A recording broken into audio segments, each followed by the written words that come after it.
What's up, y'all? Welcome back. I'm Van. We are all the LFR family. We all know what's going on with Trump in this whole hush money trial. They're trying to spread the word that he's a convicted felon, so that's what people are feeling and hearing and thinking whenever they go to the voter booth, and they're trying to paint a narrative. So the biggest propaganda machine is happening right now as we speak. But I want y'all to see this part right here, because Lara Trump, she is going after GOP candidate for urging Americans to respect the hush money verdict. And I want to see more about it, and I want to share with you. Okay, let's go. On Fox. It could. What that could. I'm okay with it. I don't know that the public would stand it. You know, I'm not sure the public would stand for it. With a, you say if they tried house arrest I think it would be tough for the public to take. You know, at a certain point, there's a breaking point. And joining me this morning is Republican National Committee co-chair and the president's daughter-in-law, Lara Trump. Good morning. Thank you very much for being here. Good morning. Thanks for having me. Give her hell, Lara. So you heard Donald Trump just there respond to the possibility of getting sentenced to jail or house arrest. He says he's okay with it, but he's not sure if the public will stand for it, and that, quote, at a certain point, there's a breaking point. What does that look like? What is he saying will happen? Uh-oh. I think you've seen already what's happened. It's that the American people have really spoken up. And Casey, they've spoken with their wallets and their pocketbooks, even in a time where our economy is in such bad shape, thanks to horrific policies by Joe Biden. The American people came out, and in 48 hours after Donald Trump's verdict was read, our campaign and the RNC raised $70 million in digital fundraising. This is small dollar donations. And I think the amazing statistic to take out of that is that 30% of that money came in from people who had never once donated to Donald Trump. People are very upset about what they saw happen this week to someone should never have had a case brought against him. We all know that if his name had been anything other than Donald Trump, this case would have never seen the light of day. And what people are seeing now is that they can't trust our judicial system at all. Okay, I'm gonna let her talk, and then I'm gonna talk. They are very worried about the America that we are facing if this is the precedent we are setting in the United States. And so I think that was a very quick, very rapid, and a very strong response from the American people. It has gone way too far. The judicial system being weaponized against a political opponent. Yep. The American people are upset, and they spoke out about it. And they can't name one other person that have been treated this way in the history of politicians running for president ever. And in all of other presidents that did the exact same thing or even worse, they got a pass. They were not held accountable. But I'm going to go ahead and be quiet for a minute. Lara, this was a jury of regular Americans. Do you not trust them? Well, let's be honest. This case from the very beginning was weighed against Donald Trump. Let's look at the fact that this case was not brought by the FEC. They looked at this years ago. They said there's no case here. It wasn't brought by Cy Vance, the former district attorney of Manhattan. It wasn't even brought by Alvin Bragg himself until when? Until Donald Trump decided to run for president and he started gaining momentum. Then they decided to bring it forward. Then they had to rush it into court, where in downtown Manhattan, where we know the majority of people in that city did not vote for Donald Trump. They are not fans of his. Miraculously, and defying all possible statistics as well, this judge managed to get 3 anti-Trump cases. Steve Bannon, Alan Weisselberg, the former CFO of the Trump Organization, and Donald Trump. Oh my gracious. So this dude was already the anti-Trump judge. I didn't know that. We have been teaching people how to grow online. It's been absolutely amazing. We have 3 people who have been able to reach monetization in less than 30 days. Growing YouTube channels, some from 0 people. We have one guy who had 2 subscribers before he started working with me. He started helping him. His views went up 4.8 million%. We're super excited. If anybody ever want to grow on YouTube, you reach out to me with the word coach. Get out of here. Hold on one second. Let me take that back just a little bit. I know y'all already heard it, but I have to, this is important information for me. Well, this judge managed to get 3 anti-Trump cases. Steve Bannon, Alan Weisselberg, the former CFO of the Trump Organization, and Donald Trump. He donated this judge to the Biden campaign. His daughter raises money for the opposition for Democrats. But I asked you about His the jury wife works for specifically. Letitia James. No, I know you see. Of course you wanted her to. See, this is what you do. This is what they do. Lord Trump is giving her the business, and she's like, "Whoa, whoa, whoa! See, we didn't expect for you to name all these things about the judge. I asked you about the jury specifically because, nah, you didn't see anything. She should have at least acknowledged that. Like, wow, I didn't know that. That does sound a little one-sided. Raises money for the opposition for Democrats. But I asked you about His the jury wife works specifically. for Letitia James. I'm not. His wife works for Letitia. Now I can see the prosecution, I can see if the prosecution had that resume. Like the prosecution team also prosecuted Steve Bannon and all these other people and like went down the line, and the prosecution wife worked for Letitia James and the prosecution, but the judge, come on, guys. That's not a little shady. Tell the truth. That's not a little shady. Whatever. Man. You had a judge who told the jury that they did not have to be unanimous in their decision. They could come up with a whole host of different ideas, and then they could come in and present it to him, and they would work it out together. This case from the beginning has been slanted. The venue should never have been in New York City, because even they did, though, have to be unanimous on the documents believe charges. that Donald Trump was. And again, I asked you about the jury, the normal Americans that are part of this. Do you think it's not possible for anyone to get a fair trial by a jury? I think that this judge should have never been presiding over this case. He weighed the entire case in the eyes of the jury, and then he gave the jury instructions that were incredibly leading. And you can't blame the jury. They were doing what he told them to do. So from the beginning, this case, whether you're talking about the judge, the venue, the instructions given, or the fact that a key witness that would have exonerated Donald Trump and shown what a waste of time this entire case ultimately was, the judge wouldn't allow in.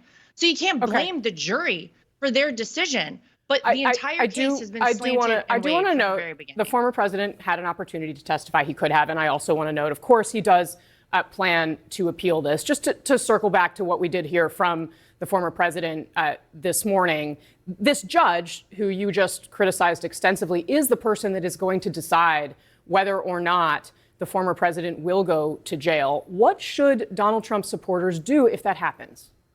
Well, they're going to do what they've done from the beginning, which is remain calm and protest at the ballot box on November 5th. There's nothing to do other than make your voices heard loud and clear and speak out against this, because this is not the United States of America, Casey. This is the kind of thing you would expect to see in the communist USSR. So they shouldn't do anything until voting starts, and then they're going to come out in droves. And I believe Donald Trump will be reelected as the 47th president. I like her messaging. Simply go to the vote and go to the voter booth and make your voices known. I mean, make your voices heard. That's it. Because it's been slanted from the beginning. We all knew that, and this is where we are right now. The only thing we can do is get out there and vote. So you, of course, are the co-chair of the Republican National Committee, and your party is set to nominate the former president for president again. And that's set to happen right now, just 4 days after he is set to be sentenced on July 11th. Are you planning or discussing any changes to the convention in programming or scheduling?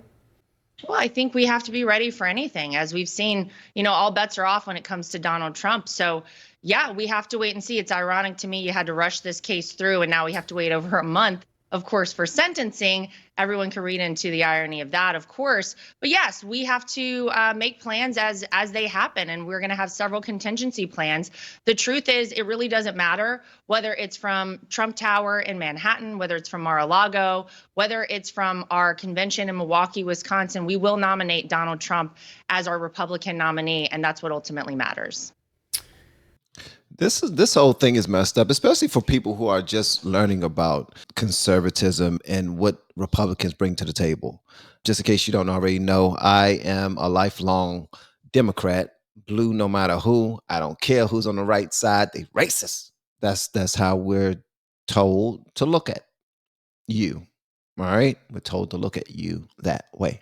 So, and the white people who are on that side, they play along too. They say those white people, they don't like black people. They racist. That's what they say about the white people on the right. And they say that the black people who are on the right are the Uncle Toms and the Coons and the people who just don't get it and are far removed from black community and just need to go somewhere and curl up in a ball and just unalive yourselves. That's how that is. But when we start to learn more and more and we start to realize, that they were lying for a great majority of the TV shows that we watch, MSNBC, CNN, Washington Post, New York Times, wherever you get your news, propaganda, just trying to program us to think a certain type of way. We give you this, you speak our propaganda, you represent our propaganda. And it's very difficult to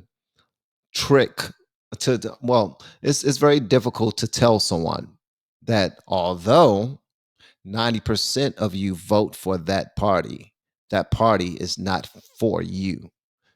You know what I mean? It's like, what do you mean? They give us this and they give us this and they make sure they give us this.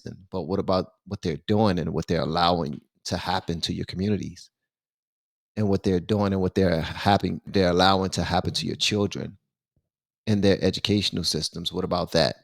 In every place where the blue rules.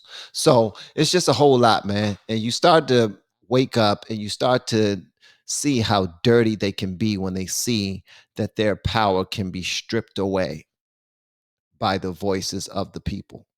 They claim that they're all for democracy, although this is a constitutional republic. They claim that they are all about democracy and the voices of the people should have the final say, but that's not what's happening here.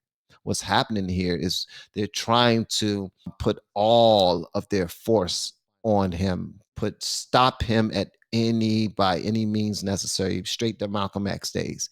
They trying to by any means necessary, right? And it looked like it's working. And the only way he can get through this is if you all get out there and really make some noise, make the right noise, All of the information that he can't talk about, you need to get out there and talk about it. You know what I mean? All right.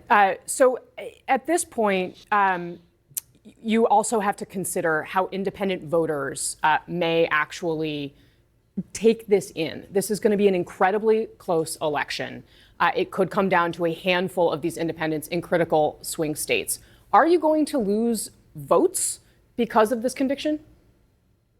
Well, I think the polls right after the verdict show that actually the opposite has happened. You had a 6% jump, or 6-point jump rather, for Donald Trump right after this conviction was read. And as I noted, 30% of the donations and small dollars that have come in since the verdict have been new donors. That translates into votes. What we understand is that when somebody donates even $1, Casey, to a campaign, they are going to ultimately turn out and vote for that person. They are bought in. And so I think what matters to people right now isn't Donald Trump in downtown Manhattan, a case that everybody can see was weighed against him, that never should have seen the light of day. They care about their lives. They care about the fact that they can't make ends meet right now, that it's harder to put food on the table for their families, that they can't fill their gas tank up in the same way, that they're worried about the future of the world because we have a war in Europe, we have a war in the Middle East. They want to get back to the days when they felt safe and secure as Americans with their economy and with the rest of the world. And we know who brought that to them.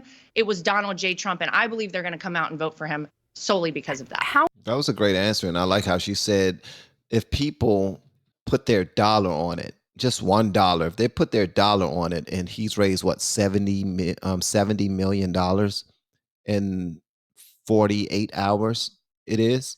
And I think in the first 24 hours, it was like 50 million or something like this. That's crazy. That is nuts.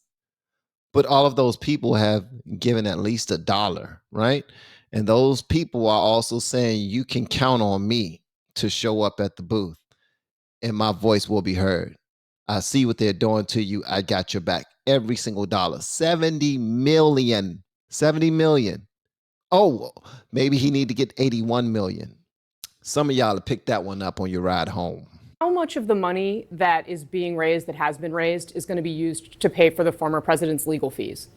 Well, everybody has an option whenever they donate to our joint fundraising agreement to opt out of it. It is a very small percentage of the money that we take in. And so I would have to say we'll wait and see what is necessary in the future. Obviously, this has been a very costly thing, not just for Donald Trump and his campaign, but for America. The stain that this has put on our country, I think, is abominable. And we'll do whatever we need to do to ensure that the right thing happens on November 5th, because that's when the ultimate verdict will be rendered. Republican Senate candidate Larry Hogan.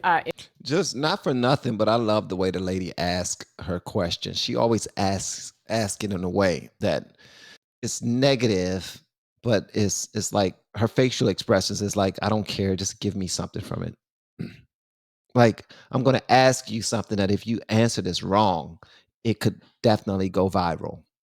Is Donald Trump going to use these donators' money to pay for his court fees? Do you think that him being convicted at the time, do you think that that's going to negatively impact his independent votes? Do you think people aren't going to vote for him anymore because of this? Straight face. She said, by all means. Well, actually, the numbers went up. See, it's like the way she's asking these questions, man. If you're a content creator, pay attention to this, man. If you're a podcaster, pay attention to this. When you're having conversations with people, it's a way to have these conversations, bro. In Maryland, and again, I'm asking you this in your capacity as one of the co-chairs of the entire Republican Party, and he's a popular former governor in Maryland. He wrote this right ahead of the verdict. He said, quote, regardless of the result, I urge all Americans to respect the verdict and the legal process.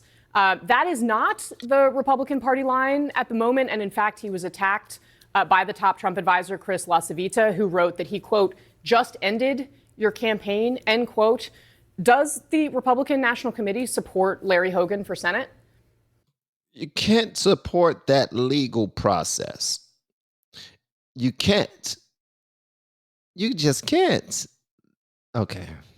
Well, I'll tell you one thing. I don't support what he just said there. I think it's ridiculous. And I think anybody who's not speaking up in the face of really something that should never again have seen the light of day, a trial that would never have been brought against any other person aside from Donald Trump. But does the RNC support his bid? The respect of anyone. Well, he doesn't deserve the respect of anyone? He doesn't deserve the respect of anyone in the Republican Party at this point. And quite frankly, anybody in America, if that's the way you feel, that's very upsetting to hear that. Ooh. So are you willing to cede the Senate seat in Maryland to the Democratic Party and not support Larry Hogan? What I'll tell you is that we, of course, want to win as a party, but that is a shame. And I think he should have thought long and hard before he said that publicly.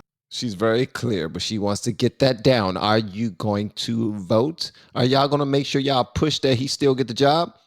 But Laura, she's sharp. You're not going to set me up, bro. Are you willing to use Republican Party resources to support his bid or not? It sounds like you're saying you're not. Well, I'll get back to you on all the specifics monetarily, but what I can tell you is that as the Republican Party co-chair, I think he should never have said something like that. I think that's ridiculous. Okay. And finally, we are, of course, 5 months out from the election, and we haven't heard a lot of Republicans give straight answers to what is a pretty simple question about the election. So I just want to ask you directly, will you commit to accepting the election results in 2024? Of course, if this is a free, fair, and transparent election, absolutely. And actually, we're doing everything we can from the RNC to ensure that indeed that happens. We are working overtime to make sure that every American, Republican, Democrat, and Independent, feels good about our electoral process. Because, Casey, we can't repeat an election like we had in 2020, where you had half the country with huge, sweeping questions about what happened that never got answered. That's not who we are as a country. We need transparency. If it is a free and fair election, absolutely. But will you guys, if Donald Trump wins, will you accept those results? Because that's the real question. Everybody has said, will we accept them? Of course we will. But we want a free election. And I think zero evidence of widespread fraud that could have changed the ultimate outcome in 2020. Absolutely not. That was good, bro. That was real good. What y'all think, man? Y'all thought it was good? I thought it was good. If you thought it was good, please hit that like button. Love y'all, man. See you in the next video. Peace.